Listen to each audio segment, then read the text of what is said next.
Bien, buenos días a todas y a todos. Vamos a dar inicio a la clase del día de ahora. Me da un verdadero placer poder volver a saludarles, poder volver, aunque sea ver las fotitos que tienen por ahí, saber que están bien. Espero que hayan pasado un buen fin de semana. Como siempre, me gusta empezar las clases dando algunos avisos y sobre todo en esta semana que podamos ponernos de acuerdo con algunas cuestiones metodológicas, sobre todo en función de la primera orientación referente a al tema que van a investigar. Porque si bien es cierto, he empezado ya a recibir, no tengo todos los listados, no todos me cumplieron con enviarme los integrantes del grupo o con potenciales temas que desean investigar. Algunos grupos sí.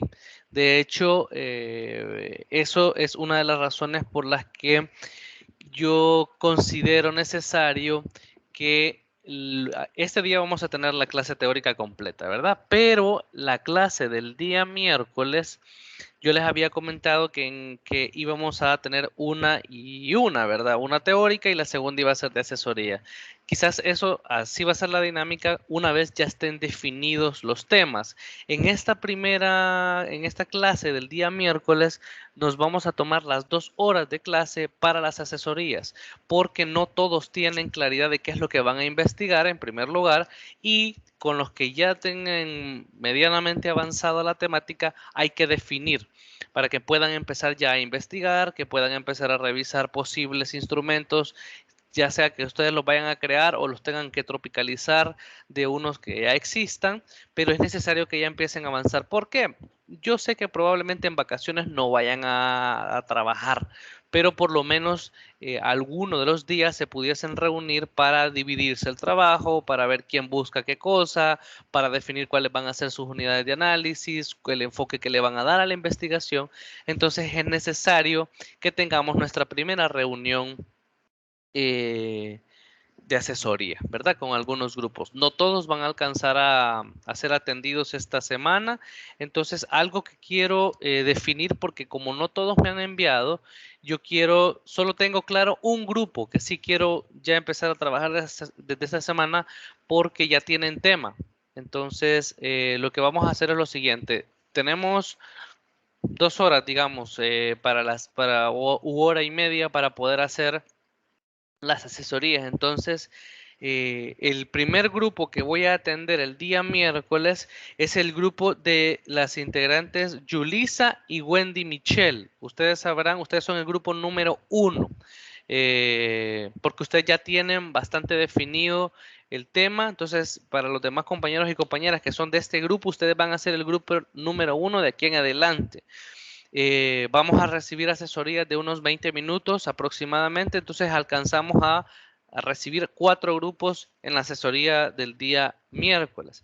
¿Quién considera que levante o que me escriba vía chat o que me active el micrófono el representante del grupo, de quien va a ser el grupo número 2? ¿Quién quiere ser el grupo número 2? Que diga, nosotros ya más o menos tenemos idea, ya hablamos y queremos recibir asesoría el día miércoles. ¿Quién de ustedes quiere hacerlo? Vamos a ver ese liderazgo.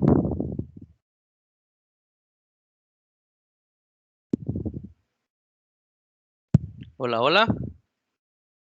Yo, buenos días. Buenos días. ¿Quién fue? Pamela. Sí, Pamela Hernández. Ok, Pamela. Entonces, ustedes, el grupo de Pamela será el grupo número 2. Al grupo de Julissa y de Wendy los recibiré a las 10 de la mañana. El grupo de Pamela y compañía será a las 10:20. Henry, Buenos días. buenos días. Nosotros ya tenemos más o menos el tema, solo nos faltaría un poco más organizarnos, que sería el tema del odio, de por qué el Ok, ser humano odia. perfecto. Entonces, Henry, ustedes serían el grupo número 3. Lo recibiría a las 10:45 el día miércoles. Francisco, Buenos días, doctor. Licenciado, nosotros ya tenemos el tema del grupo. Ok, y todo. perfecto. Entonces sería, yo les recibiría a Francisco a las 11:05 de la mañana, el día miércoles, y ustedes son el grupo número 4. Perfecto. Kenia.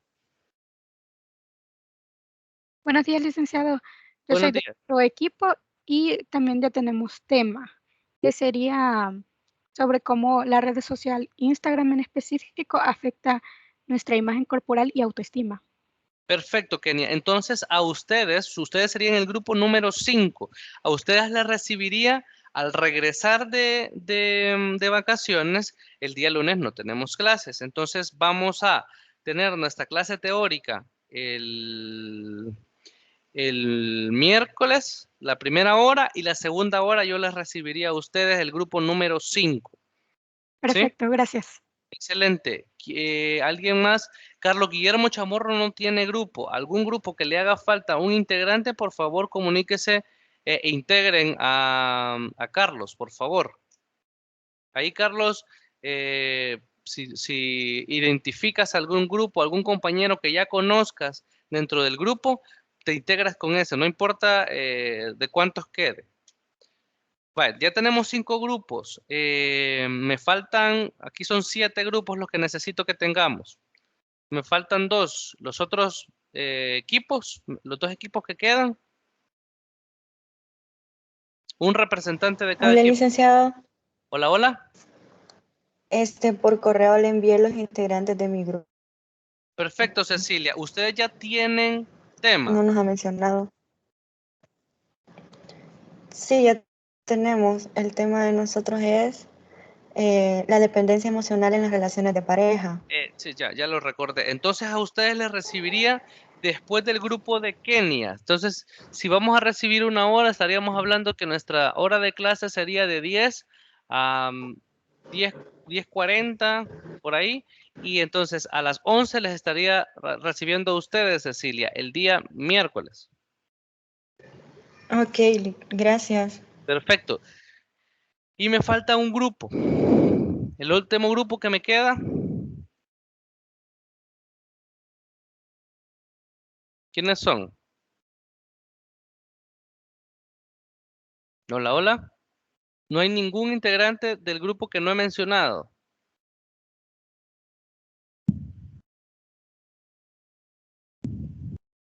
No tengan miedo, solo es para agendar la reunión y vamos a construirlo de cero si no tienen tema. No se preocupen. ¿Quién me falta? Todos ya están en los grupos mencionados. Yo solo tengo 6 grupos en la materia. Han quedado grupos de 6, quiere decir. ¿Me equivoco? ¿Estoy en lo correcto? ¿Hay grupos de 6? Chicos, chicas. Hola, hola. No, nosotros somos 5. Todos son de 5 entonces. Ok, entonces quiere decir que hay un grupo que no lo he mencionado. Perfecto, después me comunico con ellos. Ya voy a ver quiénes son. Entonces cada uno ya tendría una clasificación de qué grupos son para poderles atender, porque así les voy a ir atendiendo en las asesorías. Ya ustedes ya saben quiénes son los integrantes del grupo 1, del grupo 2, del grupo 3, del grupo 4 y del grupo 5 y del grupo 6.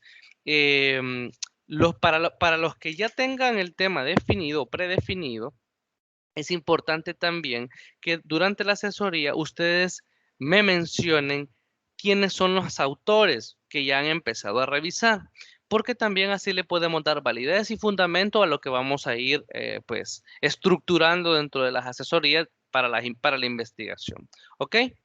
Por ejemplo, si ustedes no tuviesen así como mucha claridad, sino que fue en base a una discusión que tuvieron como grupo, pues también no hay ningún problema, porque entonces en ese momento lo podemos fundamentar con investigaciones previas que tengan que ver con el tema. Es muy probable que no encuentran el tema desarrollado como tal, sino que vamos a tener que construirlo desde cero. Y eso tampoco no les tiene que asustar, porque yo les voy a ir guiando y vamos a ir construyéndolo paso a paso. Por eso estas asesorías para mí son importantes. Ok, perfecto, excelente. Entonces ya quedamos claro que el próximo miércoles cada uno ya tiene un horario de cómo les vamos a ir recibiendo en las asesorías. Y el siguiente miércoles también. Perfecto, ese sería el primer aviso importante. Segundo punto importante, necesito que todos y todas ya se hayan carnetizado, por favor, porque ya al regresar de las vacaciones ya tendremos las fechas definidas de cuándo vamos a tener nuestra práctica en cámara Gesell. Entonces yo tengo que mandar los listados. Aprovechando que ustedes vienen por grupo, entonces por grupos también vamos a estar viniendo. El grupo 1, el grupo 3, el grupo 5 y el grupo 4. Así vamos a ir clasificando los grupos para que les puedan permitir ingresar a la universidad. Entonces es necesario que se carneticen, por favor. Ese es otro punto importante, ¿verdad? ¿Alguna duda sobre los avisos que acabo de dar? ¿Comentario, pregunta? No, todo claro. Excelente. Vale, perfecto. Recuerden que en la clase anterior, vamos a empezar ya a desarrollar el tema. Recuerden que en la clase anterior hicimos como una especie de reflexión inicial de lo que para nosotros posiblemente, para lo que nosotros significa o va a significar la psicología experimental. Hacíamos algún recorrido epistémico sobre los elementos que no pueden faltar dentro de lo que nosotros vamos a entender como psicología experimental y también sobre algunos paradigmas que históricamente han fundamentado el desarrollo de la psicología experimental. Toda esta parte histórica tiene elementos muy interesantes, elementos reflexivos sobre todo porque incluso hay argumentos que en aquel entonces se plantearon que a estas alturas han perdido validez por cuestiones éticas, han perdido validez por cuestiones del desarrollo de la ciencia per se, pero no quiere decir que tendamos que olvidarlos porque precisamente fueron los que fundamentaron lo que ahora conocemos como psicología. Entonces, es importante que continuemos este pequeño recorrido sobre estos elementos históricos de los cuales vamos a entender la psicología experimental, ¿verdad? Recuerden que yo siempre la vez pasada me puse regalón de puntos, pero aquí lo voy a dejar a su criterio. Siempre, obviamente, yo voy regalando puntos a quienes vayan participando y recuerden que por cada 3 participaciones ustedes ganan un punto en alguna actividad laboratorio. ¿Ok? Perfecto. Me meto de lleno. Recuerden de que pueden activar su micrófono o pueden escribir en el chat. Si yo, por alguna razón, porque estoy viendo la presentación o estoy reflexionando, no he leído su intervención dentro del chat, abran su micrófono y díganme, Javier, necesitamos intervenir, ¿verdad? O me interrumpen cuando tengan alguna pregunta. Perfecto. Excelente. Entonces, algo que me parece también esencial que nosotros reflexionemos es que la psicología experimental basa mucho de sus reflexiones sobre algunos procesos superiores o también llamados procesos superiores mentales o procesos básicos de la conducta humana, como por ejemplo hablábamos de la percepción, de la motivación, de la memoria, el aprendizaje, entre otros procesos esenciales de nuestra conducta. Pero para poder llegar a esta reflexión o a estas conclusiones, todos los científicos, todos los investigadores del área tuvieron que pasar por todo un andamiaje teórico que fundamentaba este tipo de impresiones y estas reflexiones teóricas incluso se remontan hasta Darwin, que fue, muchos reconocemos a Wundt como el padre de la psicología, sin embargo, las influencias de los biólogos, filósofos, fisiólogos, de aquellas épocas también fueron importantes, ya que, por ejemplo, los psicólogos experimentales y en general tendemos a manipular las variables de la investigación para poder descubrir relaciones entre diferentes fenómenos. Pero esto no viene dado, no fue inventado exclusivamente por la psicología. Las condiciones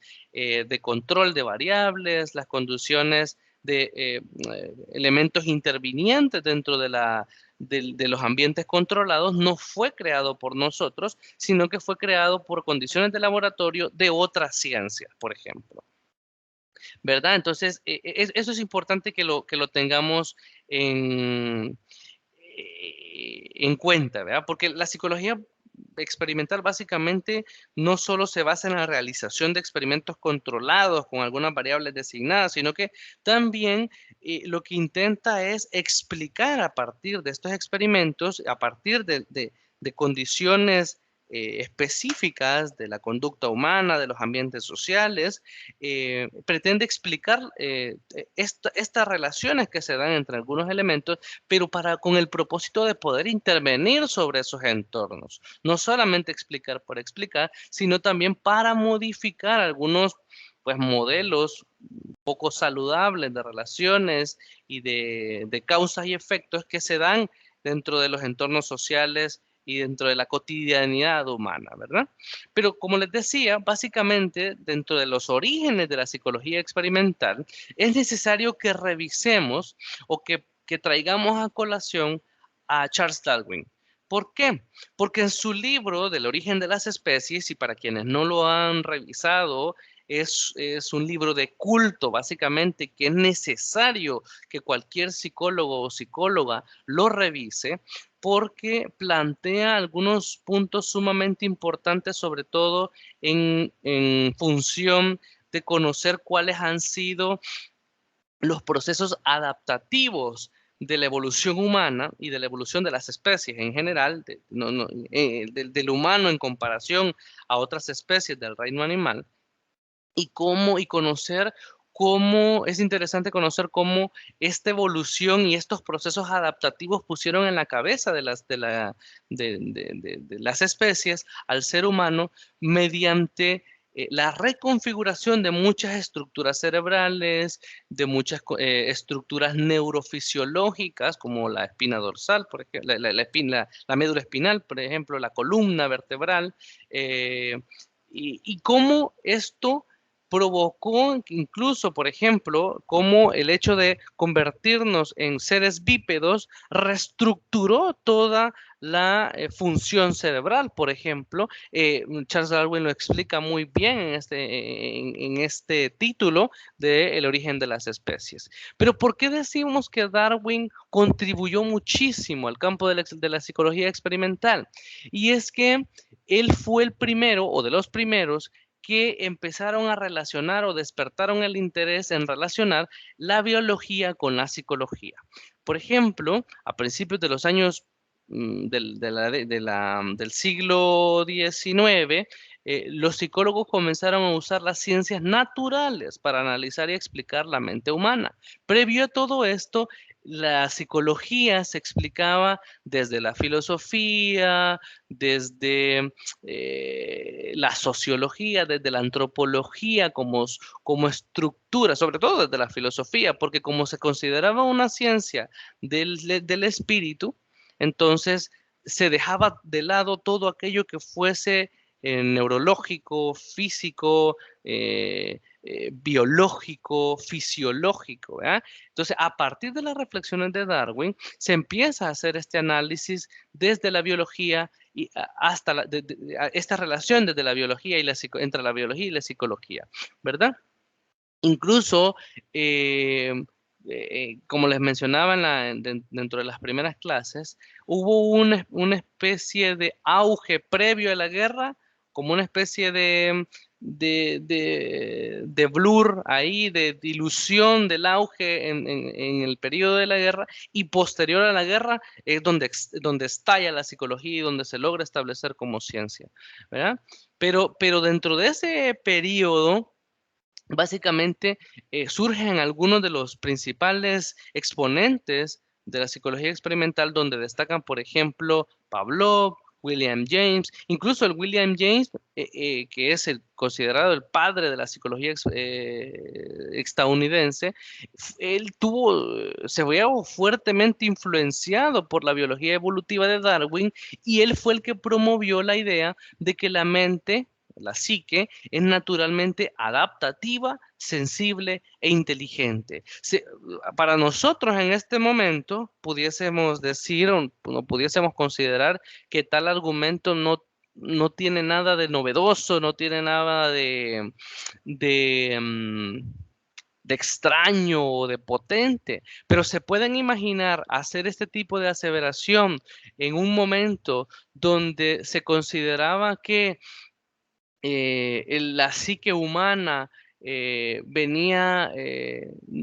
estaba altamente relacionada con el alma y donde la influencia era totalmente de la deidad, independientemente de donde se creyera, que los procesos psíquicos ya estaban influenciados por lo onírico, por aquellos procesos inconscientes, aquellos procesos que sobre los cuales nosotros dentro de nuestra naturaleza humana no teníamos control, y que venga William James y diga que esto es adaptativo, sensible, y cuando habla de inteligente, es decir, controlable, era caer casi en una herejía dentro de las corrientes que estudiaban la ciencia psicológica.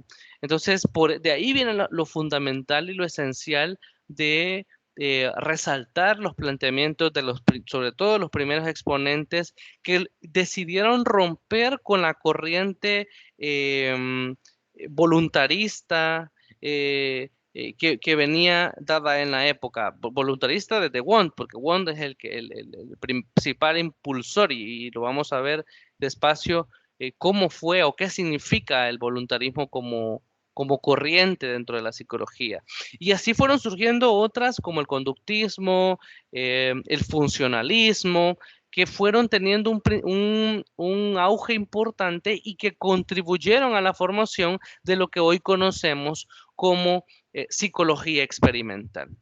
Pero hago la primera pausa.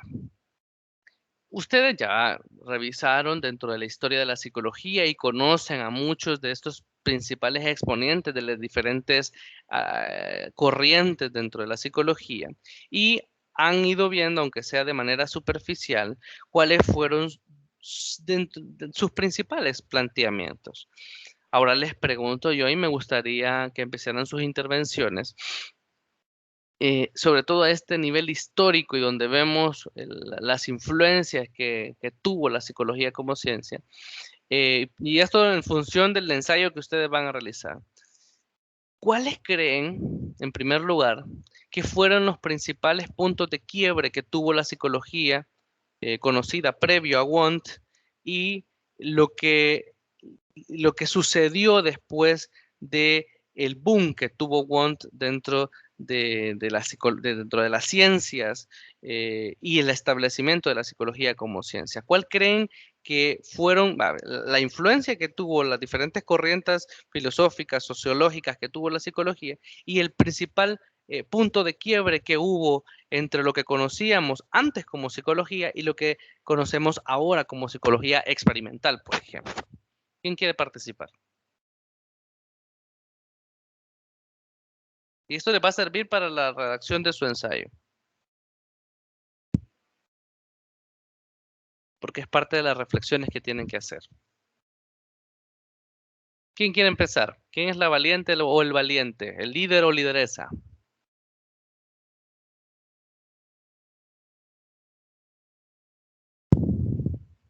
Hola, hola. Sí, Jacqueline, adelante. Gracias por tu liderazgo. Sí, bueno, solo por lo que a mí se me ocurre es que por lo mismo que la psicología experimental es un método, ¿verdad? Para, por así decirlo, dar soluciones reales o que se pueden medir o se pueden pues, ¿cómo decirlo? Como validar. Yo creo que ese fue como el punto de quiebre donde ya por un método que sería el método científico haciendo investigaciones o se podría dar resultados más viables, como dar validez a los estudios que se estaban planteando. Yo creo que ahí fue el punto de quiebre, que antes nos quedábamos que la psicología era una rama de la filosofía o se creía que eso era. Allá elaborar un laboratorio donde poníamos a prueba lo que nosotros creíamos que era una filosofía y que nos daba pues resultados ya con el método científico. Ok, excelente propuesta, Jacqueline. Ya voy a retomar tu planteamiento. Kenia. Sí, a mí se me viene a la mente Hipócrates debido a que él en su tiempo era un doctor y en la época que él vivió, la iglesia consideraba que los enfermos mentales que estaban poseídos por demonios y tal cosa, pero Hipócrates no. Él, en cambio, creía que ellos estaban siendo afectados em, fisiológicamente. Ok. Entonces, em, con eso es como que damos un cambio de lo que se creía que es la psicología, ¿verdad? De que son, bueno, y de que estaba muy relacionada con la filosofía, de que son procesos mentales que no son fisiológicos. En cambio, él se creía que era algo interno del ser humano. Ok, perfecto, excelente. Voy a retomar el planteamiento tanto de Jacqueline como de Kenia. Uno de los principales puntos de quiebre es que la psique como proceso era visto como algo intangible, como algo abstracto, como algo que no se podía objetivizar, como algo que se tenía que analizar a partir de reflexiones profundas, reflexiones utópicas, reflexiones básicamente en la ciencia de lo abstracto. Pues lo que sucedió y el principal punto de quiebre que hubo a partir del surgimiento de Wundt y de los principales sucesores y de los creadores de las diferentes corrientes dentro de la psicología, fue esta capacidad de objetivizar los procesos superiores, los procesos mentales, la psique como tal, las explicaciones que tenían las diferentes conductas humanas y los diferentes fenómenos que eran consecuencia de la psique. Por ejemplo, a partir de la utilización del método científico, de la experimentación, fue que se empezó a entender que la locura, por ejemplo, o las diferentes patologías o nosologías mentales, tenían una explicación en procesos fisiológicos.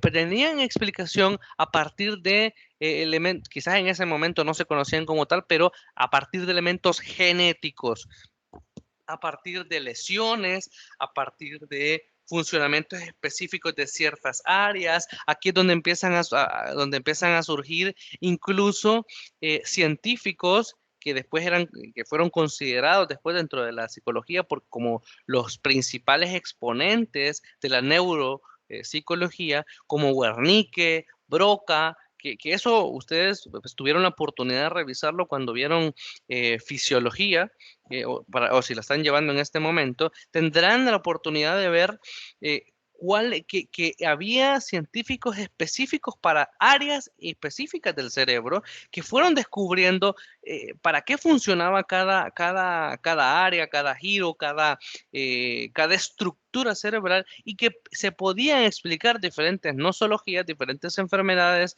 diferentes trastornos desde el mal o buen funcionamiento de estas áreas específicas.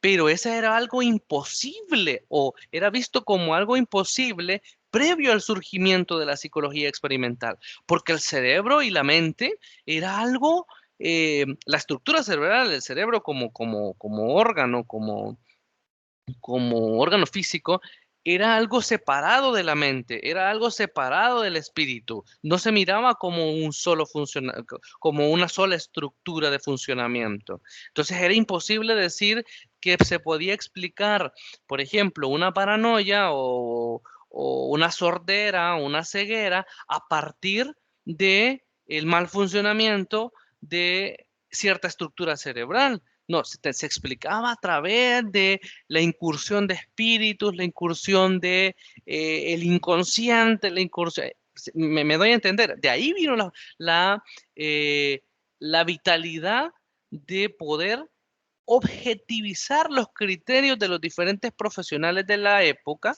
y las explicaciones que se daban a partir de esta fundamentación de la conducta humana.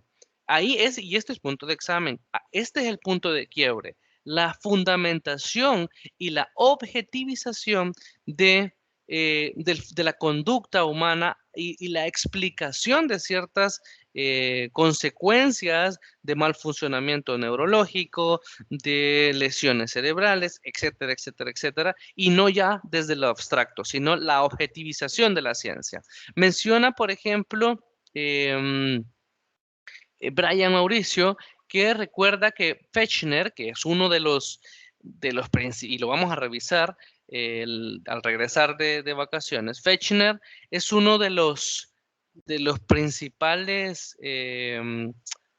exponentes de la psicología experimental, porque él empieza a hacer uso de la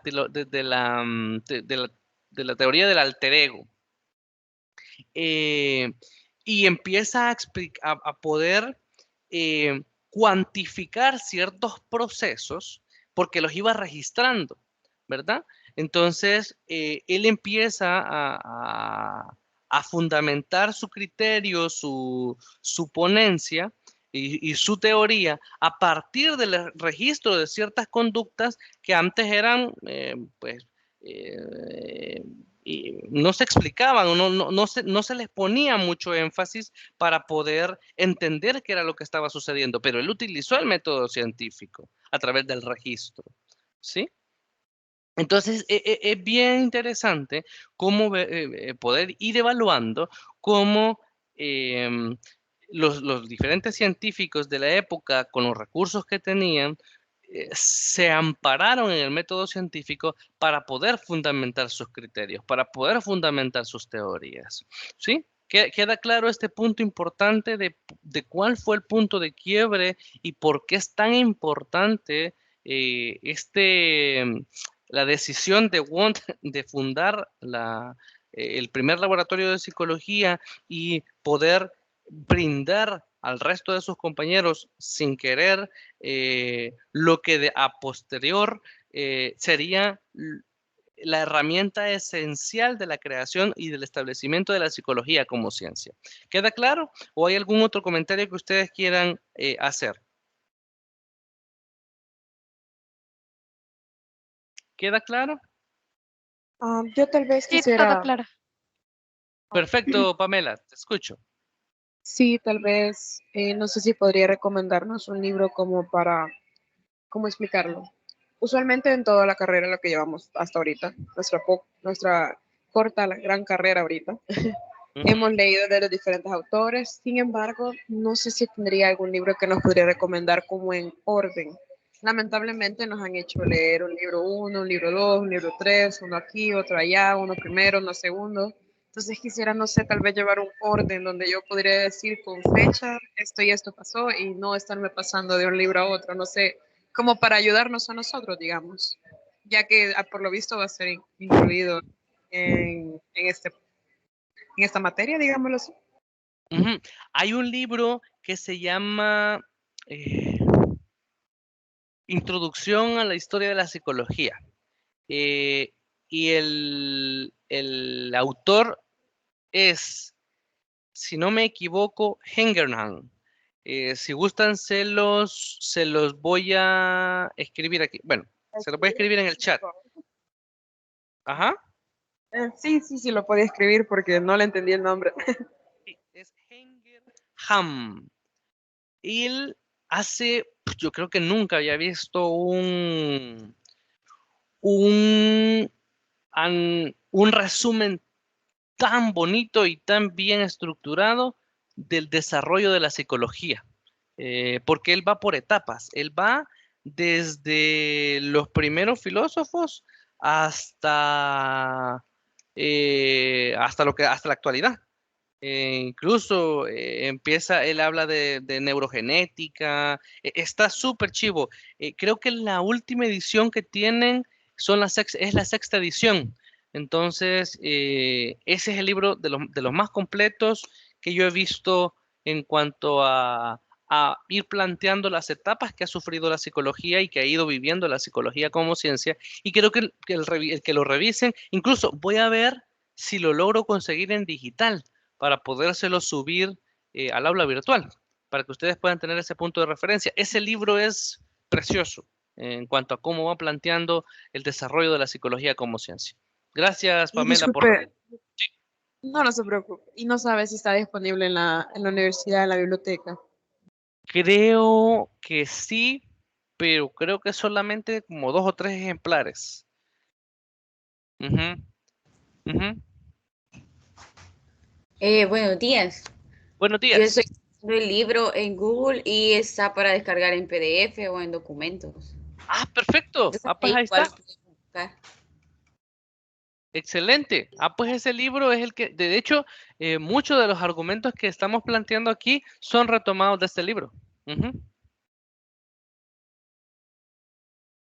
Gracias. Perfecto, ya ven, trabajo en equipo. Gracias, Brian, y gracias, Ivania. Lo voy a subir a la plataforma para quienes no hayan estado en la clase o quienes se les haga más sencillo irse a la U virtual y descargarlo, pues lo hagan desde allá. ¿Ok? Excelente. Gracias. Perfecto. Estábamos en el punto de quiebre y los elementos esenciales que conformaron o la importancia de este punto de inflexión que tuvo la psicología como ciencia y cuáles son para ustedes estos principales argumentos que van a plantear dentro del ensayo histórico que ustedes van a realizar. eh, que son dentro de las principales influencias que tiene la psicología y cómo se logró fundamentar como ciencia específica, ¿verdad? Entonces, eso es importante. Ahora bien, y parte de este recorrido es pensar que qué hacemos los psicólogos experimentales. Y si psicólogos experimentales solo somos aquellos que eh, mm,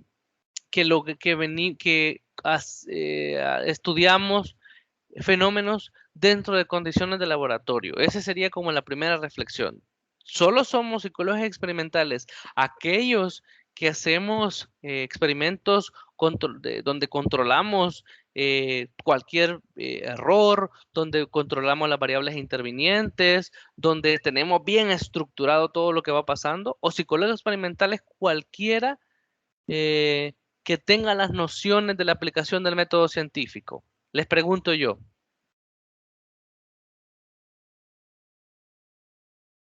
Y ya van a ver la importancia de esta reflexión. Solo es psicólogo experimental aquel que logre realizar el estudio de un fenómeno social o de un fenómeno específico psicológico dentro de condiciones de laboratorio, o no, y por qué.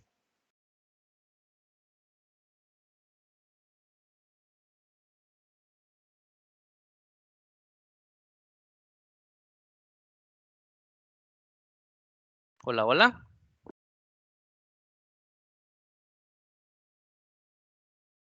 No me van a participar solo cuando estoy regalando puntos, vea. ¿Quién es un líder o lideresa que quiere hacer esta reflexión?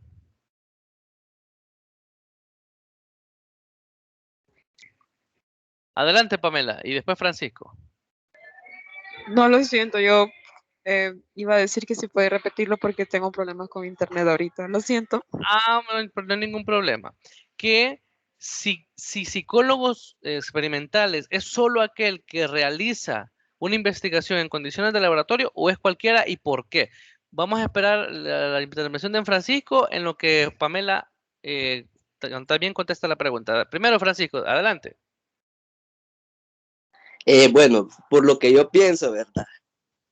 Yo pienso que no, relativamente, porque si una persona científicamente quiere probar algo, y hay muchas cosas que no se van a probar a la primera, ¿verdad? Pero el experimento, la experiencia, la investigación, o sea, siempre queda ahí. O sea, como decir, bueno, no lo logré, pero como recordando a otros autores, ¿verdad? Y otros filósofos de psicología y todo, siempre han tomado como, comenzó a investigar, pero no logró, no llegó a tener algo científicamente comprobable, entonces yo voy a seguir a experimentar lo que él inició. Entonces pienso de que es experimento en general en todo, a pesar de que no se haya concluido científicamente algo bueno en ese momento, pero se puede seguir investigando, pienso. Perfecto, Francisco. Vamos a escuchar a Pamela y después retomo tu planteamiento. Pamela. Buenas. No sé si se me oye bien, disculpen si Sí, oye sí, ruido. sí. Para mí, igual pienso que no, pero yo creo que es porque no todo lo que vamos a experimentar en la persona, digámoslo así, va a ser hecho en un laboratorio. Usualmente va a haber experimentos, evaluaciones, análisis hechos en áreas, digamos, cotidianas, no va a ser en un área segura o previamente preparada. Por ejemplo, si lo ponemos de esta manera, sí, la gente va a las clínicas, la gente tiene sus salones, todo está fríamente calculado, digámoslo de cierta manera. Sin embargo, no todos tienen, por ejemplo, si se quisiera hacer, um, digámoslo, si una persona tiene problemas de ansiedad y se quiere comenzar a averiguar qué pasa y hasta donde tengo entendida, tal vez estoy en un error o tal vez es muy de película, pero con la gente que tiene ansiedad se les monitorea el pulso cardíaco mientras está haciéndose el proceso, si mal no sé, la verdad creo que me puedo estar equivocando. Entonces, por lo menos aquí creería yo que, digamos que una persona que está comenzando un tratamiento y está siendo evaluada y comienza a hacer todo eso, no va a poder, digámoslo, el psicólogo a saber qué tener ya listo para esas situaciones. Siento que usualmente vamos a tener cosas en estados cotidianos, no necesariamente preparados o analizados ya previamente. Entonces creería yo de que cualquier psicólogo puede ser un psicólogo experimental dependiendo de la situación, la persona y también el problema para mí. Ok, perfecto, excelente. Voy a retomar los dos planteamientos, porque ambos están en coherencia con un punto importante, y es que no siempre, es decir, parte de la psicología experimental y de la aplicación del método científico es alcanzar lo más que se pueda condiciones de laboratorio, no a la perfección o no al 100%. Y tenemos que tener cuidado por lo que entendemos por condiciones de laboratorio. Condiciones de laboratorio no es estar encerrado en un cuarto donde yo estoy viendo, tipo cámara Gesell, donde yo estoy viendo la conducta, donde yo estoy sometiendo a ciertos estímulos a la persona. No, las condiciones de laboratorio es poder cumplir con ciertos puntos esenciales del método científico, como por ejemplo la aleatorización de la población con la que yo voy a trabajar, de la muestra con la que yo voy a trabajar. Uno. Dos, la randomización, que es el poder someter a condiciones similares a población distinta dentro de mi muestra. Primero aleatorizo para poder ver quién va a participar dentro de mi estudio, dentro de mi investigación. Después veo dentro de la muestra que ya capté quién de esa muestra va a ser sometido a ciertos estímulos, a ciertos puntos del fenómeno que estoy investigando y quién no. Tengo que tener siempre un grupo de control y un grupo experimental dentro de mis estudios. Y eso estoy seguro que lo vieron dentro de métodos de investigación de la psicología, que es que básicamente el proceso tiene un paso a paso que ustedes deben cumplir y para poder establecer estas condiciones de experimentación. ¿Sí? Eso es un punto importante. Segundo, también tengo que tomar en cuenta cuáles son las condiciones previas de la población con la que yo estoy trabajando para eliminar lo más que se pueda todo aquello que pueda alterar los resultados de mi investigación. ¿Sí? Por ejemplo, si yo voy a establecer dentro de mis criterios de inclusión el nivel educativo, condiciones geográficas, voy a establecer estado civil, por ejemplo, o cualquier la condición que se nos vaya ocurriendo y que sea de vital importancia para nuestro estudio, yo tengo que asegurarme que todo aquel que esté dentro de mi grupo aleatorizado y dentro de mi grupo randomizado cumpla con los criterios de inclusión o de exclusión también. Entonces, eso son algunos de los procesos que nosotros tenemos que tomar en cuenta para poder convertir cualquier fenómeno social, cualquier escenario social en condiciones de laboratorio, porque no vamos a controlar el ruido, no vamos a controlar variables que vayan surgiendo, pero sí tenemos que estar preparados y preparadas para poder minimizar lo más que se pueda el error que me pueda surgir dentro de mis condiciones de experimento o de estudio del fenómeno social. ¿Me doy a entender? ¿Por qué hay que tomar en cuenta no confundir condiciones de laboratorio con un espacio geográfico específico? ¿Me doy a entender? ¿Y por qué es tan importante que tengamos claro cómo hicieron los experimentos los primeros exponentes y cómo vamos a entenderlos en la actualidad y cómo lo podemos ir aplicando? Si se fijan, lo que yo voy haciendo es, les hablo un poco de la historia, pero también lo aplico a cómo lo van a realizar ustedes. ¿Se entiende cuáles son estas condiciones específicas que hay que tomar en cuenta? ¿O hay alguna duda? ¿O quieren un ejemplo? Un ejemplo sería perfecto, Lick. Perfecto, excelente. Va, desde mi experiencia. ¿Ustedes alguna vez han escuchado, y para quien sí, le voy a pedir su intervención, que han escuchado de la línea de base y de la línea y la medición de impacto? ¿Han escuchado de eso? La verdad, no, Lick. Va, perfecto, lo explico. No, yo no tengo ningún problema en explicar.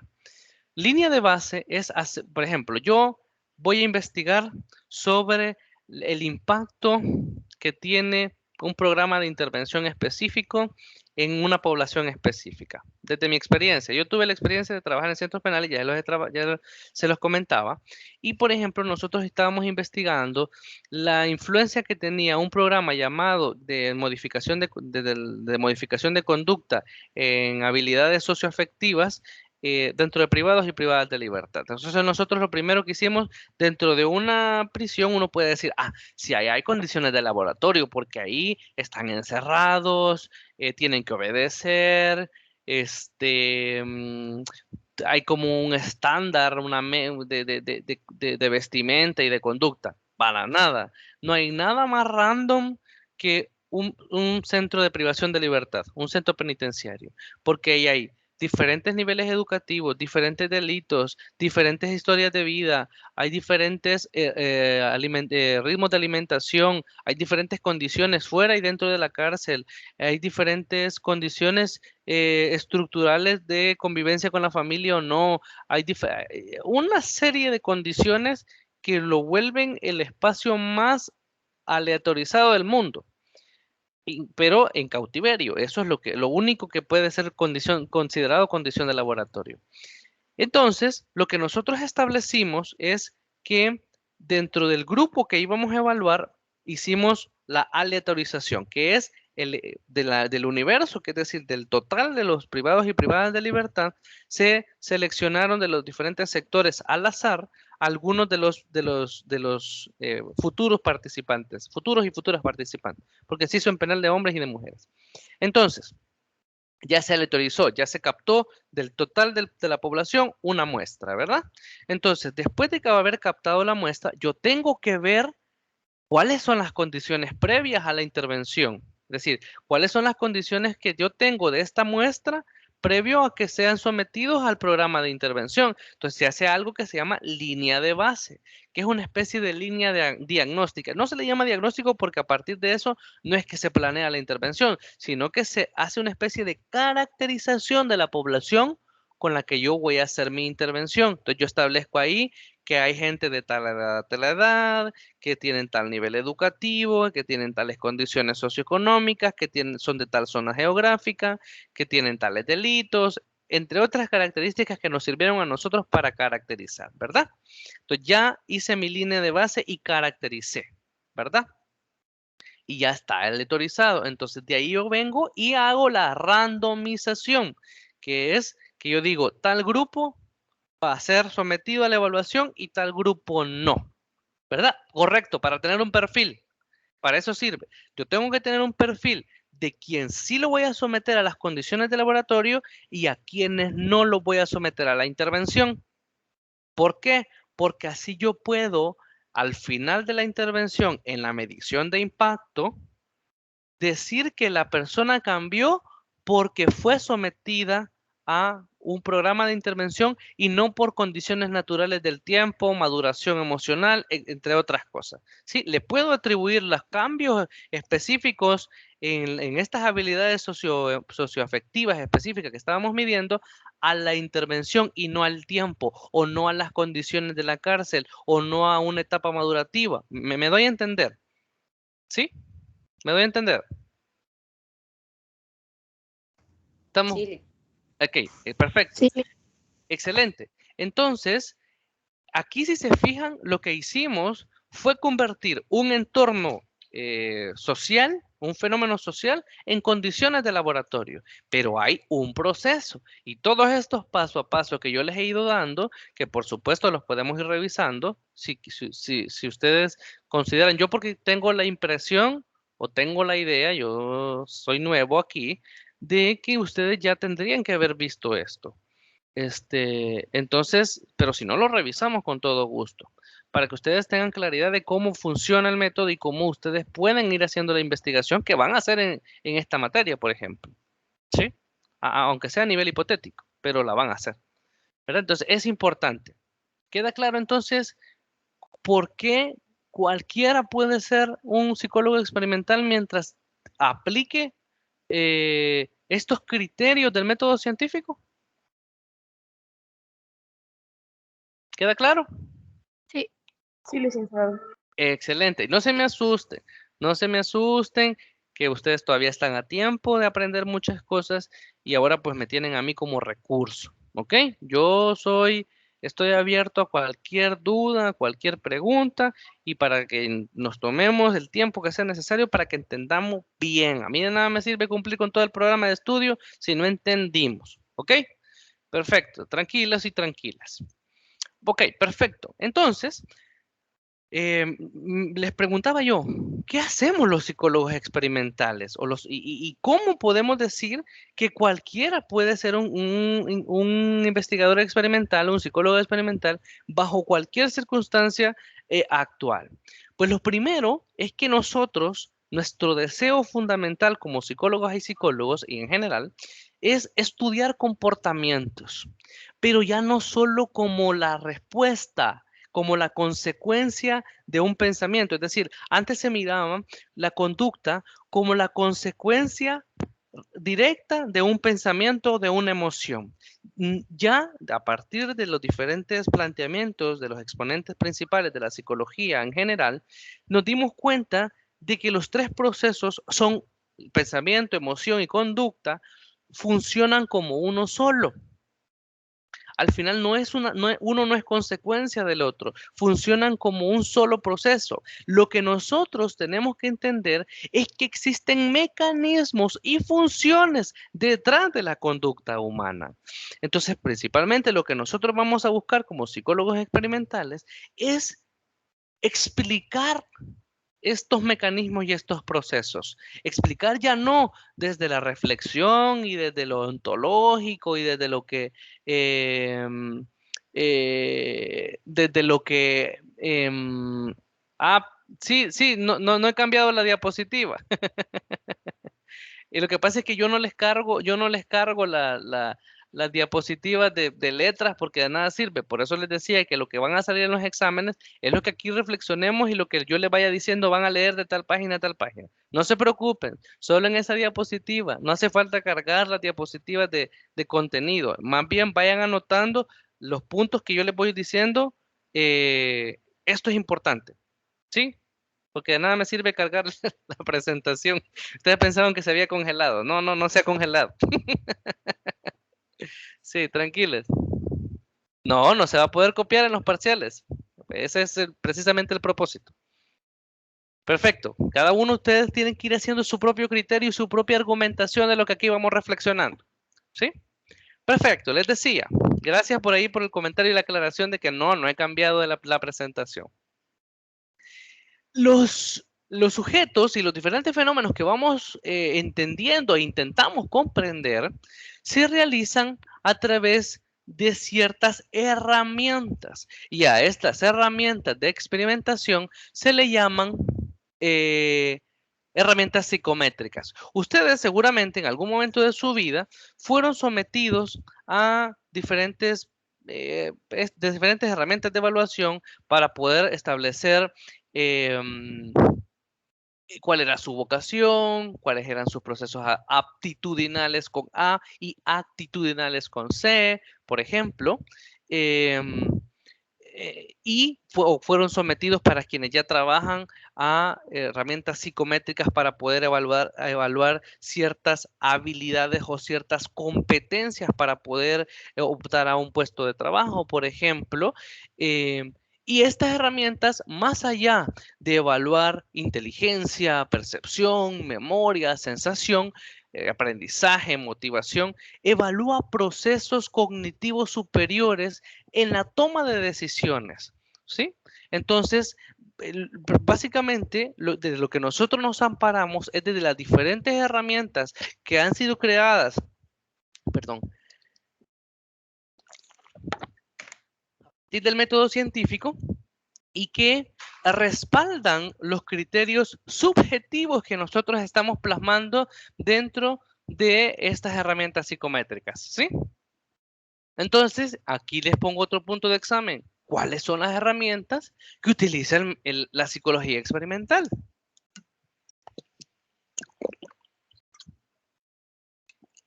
Pregunto yo, ¿cuáles creen que son las herramientas que utiliza entonces la psicología experimental para poder objetivizar lo subjetivo? Les acabo de mencionar una.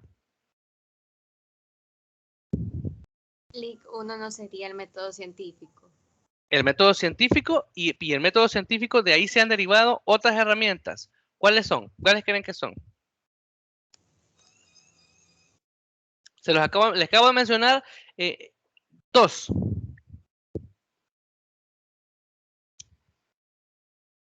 Vamos a ver. Aquí no hay bar. Lo pueden revisar después, pero ¿cuáles son de las dos que les acabo de mencionar? Lic, bueno, no sé si sería la fundamentación y la objetivización. ¿Mediante qué herramienta, Jacqueline? No sé, Lic. Les acabo de mencionar que de las herramientas que utiliza el método científico y en específico la psicología experimental para poder fundamentar son las herramientas psicométricas, ¿sí? Ya sean estas a nivel socioafectivo, emocional, pero son herramientas psicométricas que lo que buscan es captar estos procesos internos y poderlos objetivizar y cuantificar. Esa es una. Otra herramienta que utiliza el método científico, y estos son puntos de examen, es la observación. Pero ¿cómo creen ustedes que yo puedo objetivizar la observación? Y lo mencioné cuando Brian nos comentaba lo de Fechner.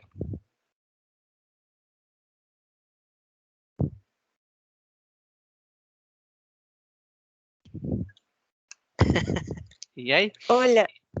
Hola, hola. Bueno, no sé si estoy equivocada, pero creo que se puede objetivizar cuando ya se tiene una teoría o un supuesto previamente, para luego a partir de eso observar y hacerlo objetivamente.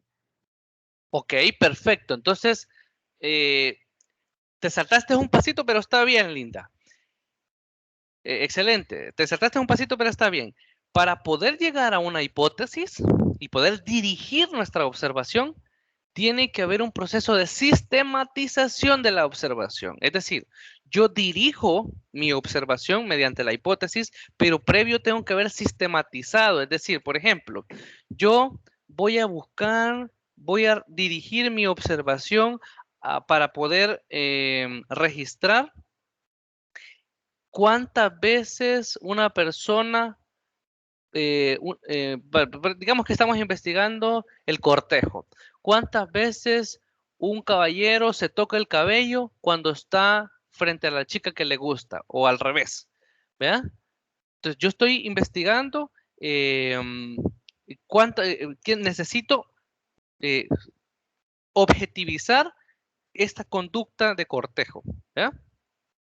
Entonces, yo dirijo mi observación para poder registrar cuántas veces en un periodo de tanto tiempo el chico se tocó el cabello, o hizo tal gesto, o parpadeó, o si se aumenta, por ejemplo, podemos registrar la sudoración, podemos registrar el aumento del ritmo cardíaco, podemos registrar un montón de elementos en un fenómeno tan básico como el cortejo, por ejemplo. Pero para eso tengo que dirigir mi proceso de observación y tengo que registrarlo. Entonces a eso se le llama proceso de sistematización de la observación. ¿Sí? Y esto viene dado por las hipótesis que probablemente tenga. O sea, yo ya tengo una especie de idea de lo que puede pasar o de una posible explicación. ¿Sí? ¿Me doy a entender? Excelente, gracias Linda.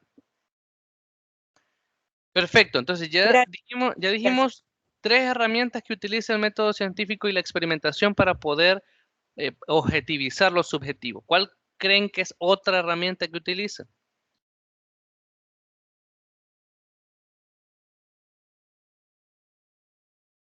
¿Cuál creen que es otra herramienta?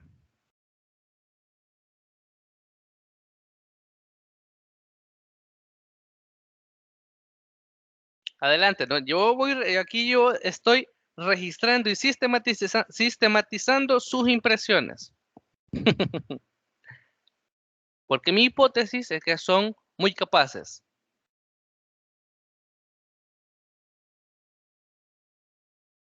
Adelante. ¿Cuál creen que es otra herramienta que utiliza?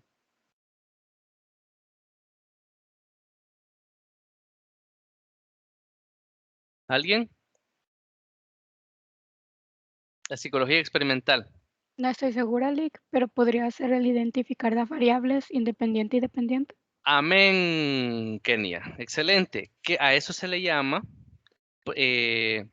estructurar las variables. Y es donde yo determino cuál va a ser mi causa y efecto, cuál va a ser mi posible explicación, cuál va a ser la medida de impacto, van a ser mis indicadores de investigación, cuáles van a ser las herramientas sobre las cuales yo voy a poder registrar, cuál va a ser el diseño, es decir, estructuro mi investigación. Entonces, la herramienta que yo utilizo dentro del método científico es la estructuración de mis variables y de mis hipótesis, por ejemplo.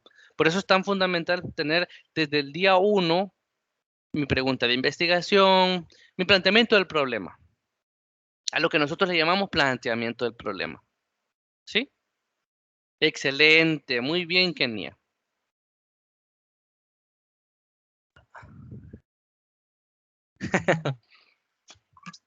Dice Angie que utilicen el chat para poner los apuntes importantes y después pueden revisar. Si no, por eso también grabamos.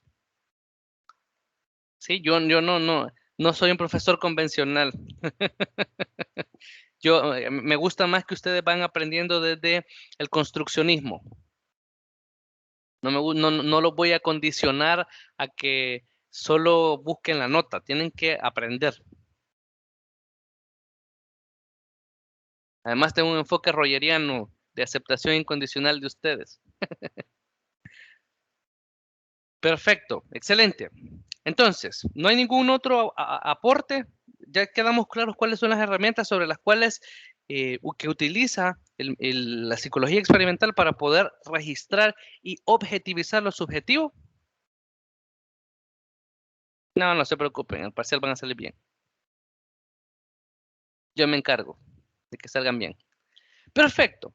Pero entonces, Y para ir aterrizando un poco, todas estas mediciones, estas herramientas que utiliza la psicología experimental, necesita fundamentarse teóricamente.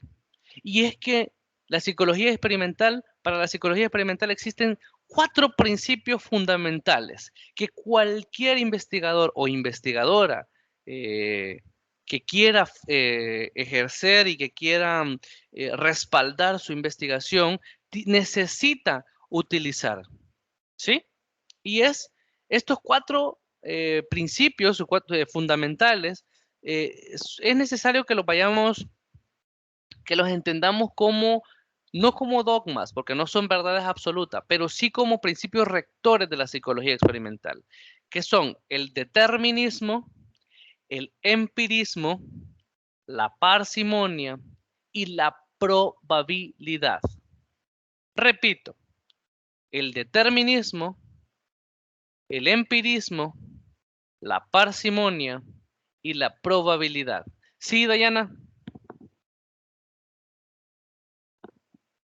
¿Dayana?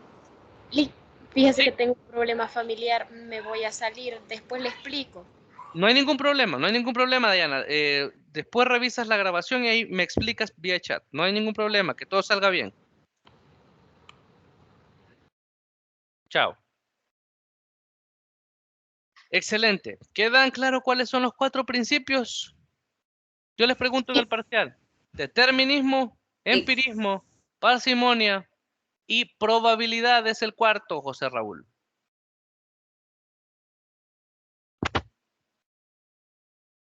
Ok, voy a explicar cada uno para que queden claros.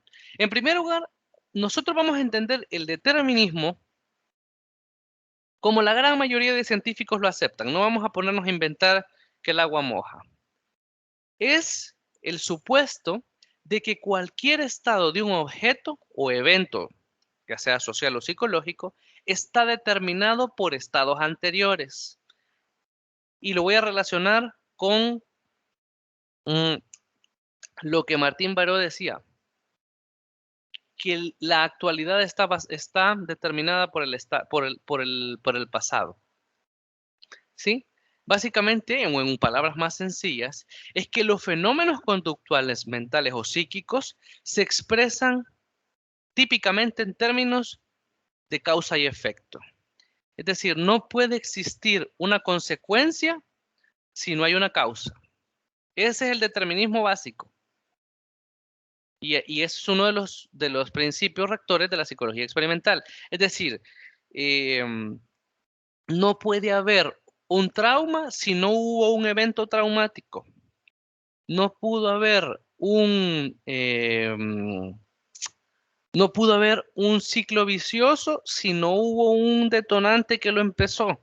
¿Me doy a entender sobre lo que vamos a comprender como determinismo? Es decir, si... a ver, ¿cómo lo...? O queda claro cómo funciona y cómo vamos a entender el determinismo. Excelente, dice Francisco que sí. ¿Los demás y las demás?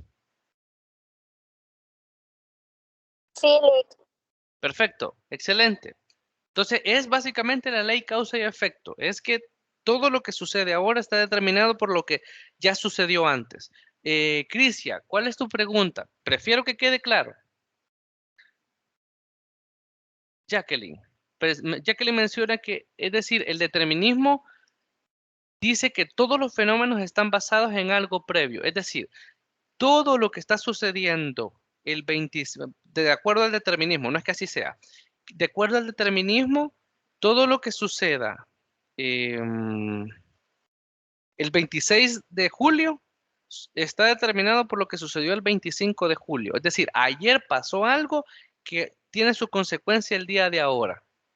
Para ponerles un ejemplo, y le voy a poner un ejemplo burdo, pues, burdísimo.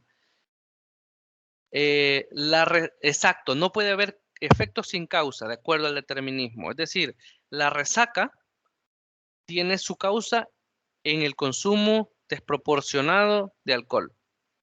¿Sí? Eso es causa y efecto. Una gastritis tiene la gastritis es la consecuencia de un consumo exagerado de irritantes del estómago, de medicamentos y de una mala alimentación, por ejemplo. ¿Sí? Va, perfecto. Wendy y Crisia, ¿en dónde necesitan que yo retroceda para que ustedes puedan entender? No voy a seguir avanzando hasta que Wendy y Crisia no entiendan. Y no es porque ellos no sean capaces, sino que porque necesitamos que todo el mundo entienda. Crisia, ¿estás por ahí?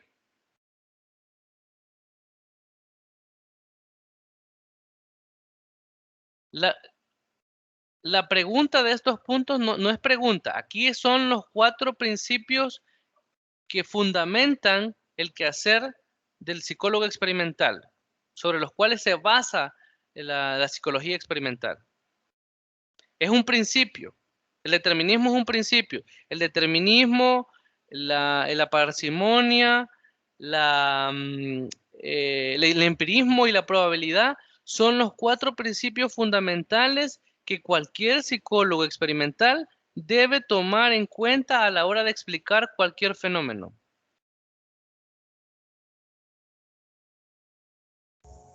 Gracias, Lick, muy amable. Perfecto. No, nada. Aquí no hay preguntas tontas, aquí no hay,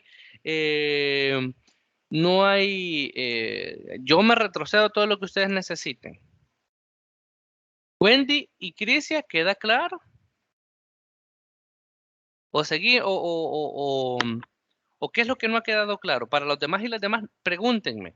¿Qué es lo que no ha quedado claro? Ahorita estamos hablando, ya hablamos sobre el punto de quiebre, hablamos sobre cuáles son las herramientas en las cuales se basa el método, la psicología experimental, ya hablamos sobre si cualquiera puede ser psicólogo experimental o no y cuáles son las condiciones que tiene que cumplir para poder explicar la psicología experimental y el método científico a cualquier fenómeno. Y ahora estamos sobre los 4 principios rectores o fundamentales de la psicología experimental. Ese es el proceso que hemos visto en esta clase. Punto de quiebre. Ok. Básicamente lo que hablábamos del punto de quiebre era el antes y el después que ha tenido la psicología a partir de la utilización del método científico. Y lo que hablábamos y mencionaba Jacqueline, mencionaba Francisco, ha mencionado también Ivania, también ha mencionado Kenia, es que lo que logró, lo que generó este punto de quiebre fue la capacidad de poder objetivizar, es decir, volver concreto, poder explicar procesos que antes eran abstractos, es decir, intocables, intangibles, en fenómenos o en explicaciones objetivas. Es decir, ya pudieron explicar el funcionamiento del cerebro, pudieron explicar la utilización de la aparición de ciertas patologías neurológicas, pudieron explicar que ya no todo se podía entender a partir del consciente o el inconsciente y el subconsciente, ¿sí? Ese fue el punto de quiebre. La utilización de la ciencia y del método científico para poder fundamentar una ciencia tan subjetiva como la psicología. ¿Queda claro hoy sí, Wendy y Crisia?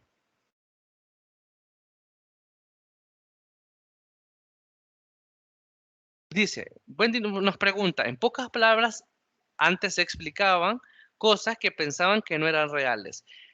No es que no fueran reales, sino que eran intangibles, es decir, eran intrínsecas del pensamiento. Un pensamiento no se puede tocar. Sin embargo, un pensamiento sí se puede registrar, sí se puede objetivizar, ¿sí? Es decir, yo puedo decir, yo puedo concretizar y fundamentar en un pensamiento en mi conducta.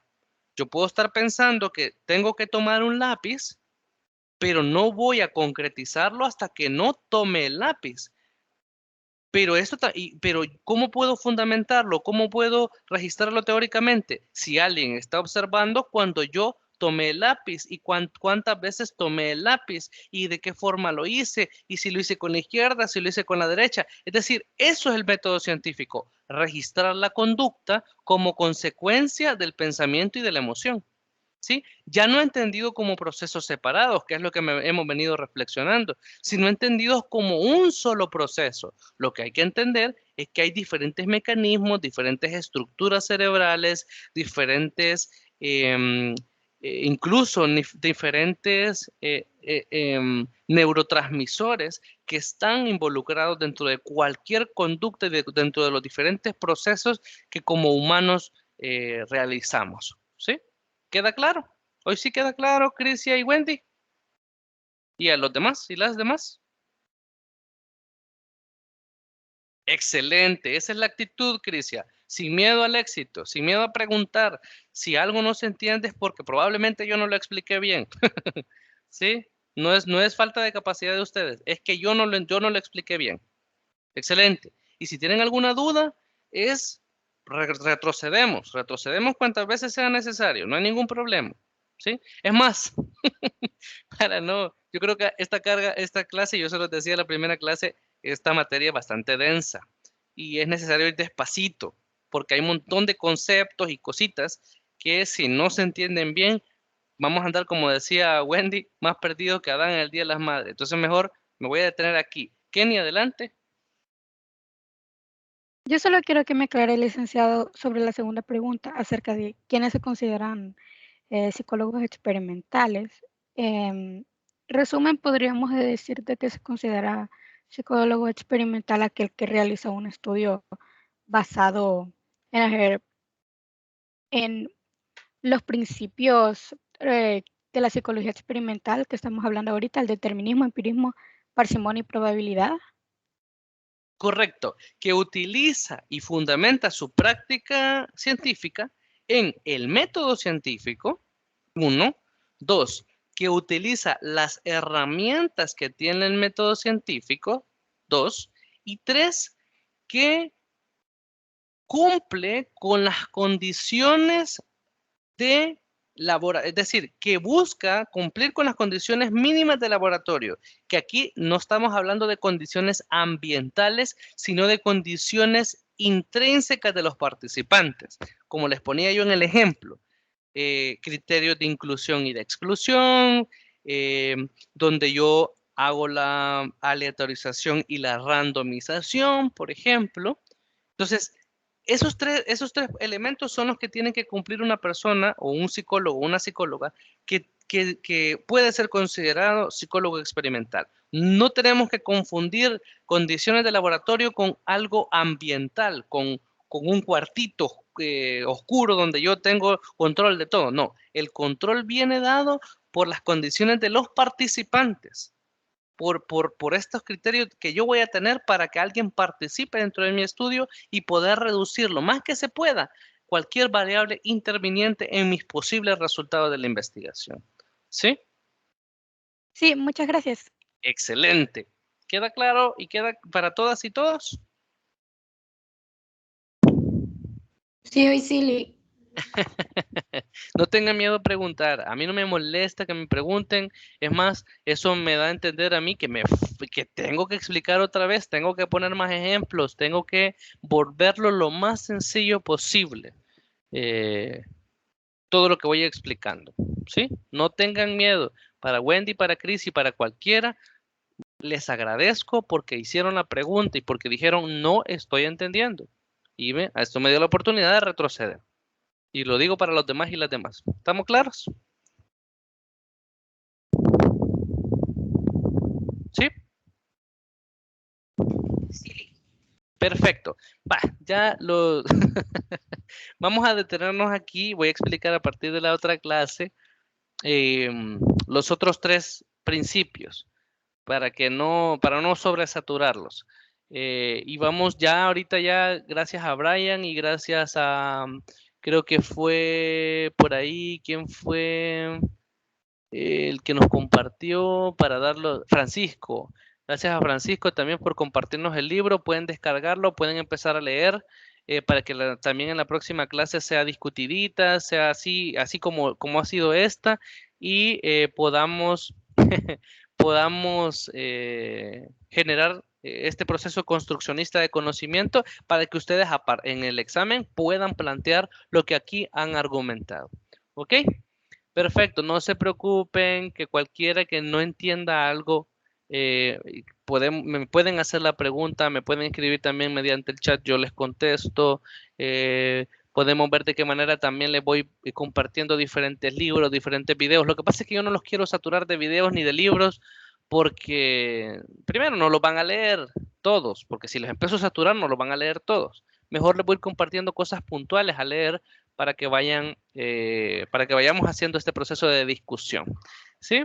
Recuerden que entonces el día miércoles empezamos nuestras asesorías para que los grupos 1, 2, 3 y 4 ya vayan preparados con el tema, con posibles reflexiones que ustedes ya tienen, posibles enfoques que le quieran dar a la investigación para que la discusión sea más fluida, ¿ok? ¿Estamos de acuerdo?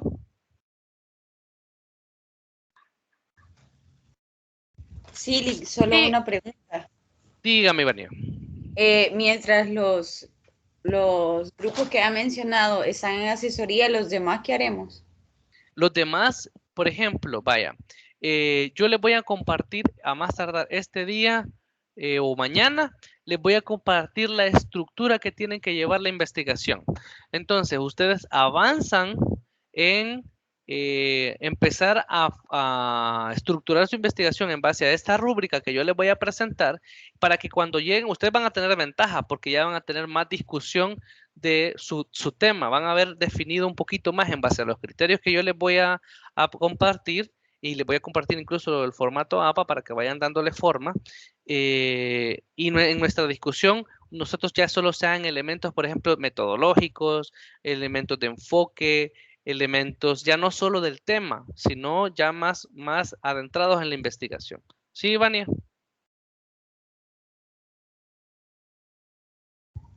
Entendido, Eli. Gracias. Excelente. Sí, no es que van a tener el día libre, es que tienen que avanzar los otros grupos. Perfecto, estamos entonces, chicas y chicos. Sí, Lick. Perfecto. Vaya, Graciela menciona que no podrá estar el miércoles. Quienes tengan dificultades para poder asistir a las asesorías, que se lo comuniquen a sus miembros del equipo y que me lo digan a mí el día de la asesoría el miércoles. No hay ningún problema. Que todo salga bien, Graciela. Primero Dios, no va a haber efectos secundarios de la vacuna. Y pues, qué bueno que estamos pues, cumpliendo con la responsabilidad civil que nos corresponde. Cuídense mucho, entonces vamos a dejar la clase del día de ahora hasta aquí. Y cualquier duda, cualquier comentario, cualquier angustia, pues me la hacen saber. Y yo no se preocupen que yo me retrocedo todas las veces que sea necesario, vuelvo a explicar, pongo más ejemplos con tal de que quede claro. Ok, cuídense mucho, les mando un gran abrazo y nos vemos los grupos que vamos a recibir la asesoría el día miércoles. Ok. Adiós, Lick.